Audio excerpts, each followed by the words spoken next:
In a small, quiet town, tucked between cobblestone streets, there stood a bakery that always smelled of comfort and warmth. The baker, Mr. Armand, was a man of simple pleasures. He spent his days crafting golden loaves and sweet pastries, believing that bread wasn't just food, it was a gift to bring people together. One chilly winter morning, as frost dusted the windows, the bakery's bell jingled softly. A young man stepped inside, his coat thin and worn, his face pale from the cold.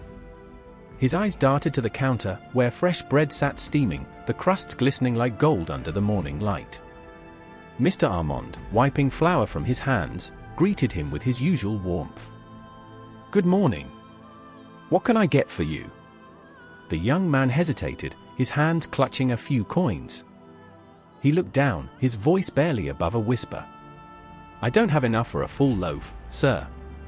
Mr. Armand studied the young man for a moment. He noticed the way he avoided his gaze, the way hunger seemed to weigh on him.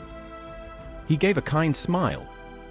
"Tell me," Mr. Armand said, "do you enjoy cinnamon rolls?" The young man blinked in surprise, then nodded slowly.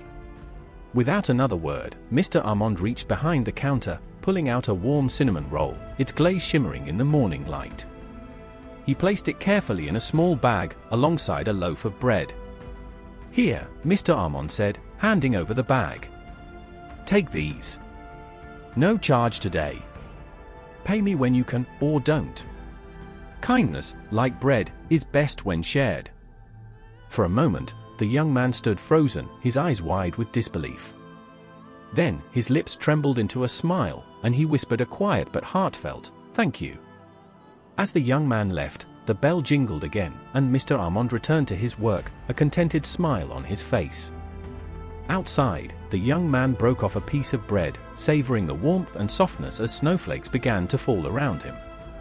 Some say kindness is a small thing, like a crumb of bread. But to those in need, it can feel like a feast. Mr. Armand never asked for recognition or repayment, he simply understood the power of giving. And in that small act of kindness, he left a mark that would never be forgotten. The world is often hard and cold, but in moments like these, we're reminded, a warm loaf of bread, shared without expectation, can be enough to change a life.